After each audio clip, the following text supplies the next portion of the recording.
तृतीय महिला टी20 भारतर सीरीज कब्जा लक्ष्य कर वा मर स्थित श्रीलंका बाहिनी। तो वर्तमान सूचना अनुसार आज घर भारत और श्रीलंका मध्य तृतीय महिला टी20 खेल। भारत प्रथम दुईटी मैच जीति सारी। आज विजय सह घर दल सीरीज कब्जा करने को प्रयास कर श्रीलंका यह मैच कर वा मर परिस्थिति सृष्टि करिछि। प्रथम दुईटी मैच भली भारतीय दल आज आधिपत्य जारी रखा आशा करा जाउछि। दलर प्रत्येक खिलाड़ी फॉर्म रे रहिछन्ति। उभय मैच रे टॉस भारतीय दलर साथ देछि।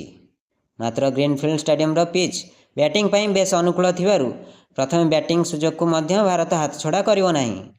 दुई स्टार बैटर स्मृति मंधना और हरमनप्रीत कौर को बैट्रु एपर्यंत बड़ स्कोर बाहरी नाही। आज उभय बैट्रु विस्फोरक इनिंग्स देखा दर्शक आशा रखिए। असुस्थ हो द्वितीय मैच खेली नथिबा दीप्ति शर्मा एकादश को फेरिवे। से आउ 2 विकेट नेले 150 टी20 विकेट क्लब रे सामिल हेबे। श्रीलंका दलर प्रमुख खिलाड़ी माने फॉर्म फेरी पाइबा को संघर्ष करुछन्ति। भारतीय दलर बोलर को सामना करने मध्य श्रीलंका बैटरଙ୍କ ପାଇଁ कष्टकर हेउछि। ब्यूरो रिपोर्ट नवीकरण टीवी।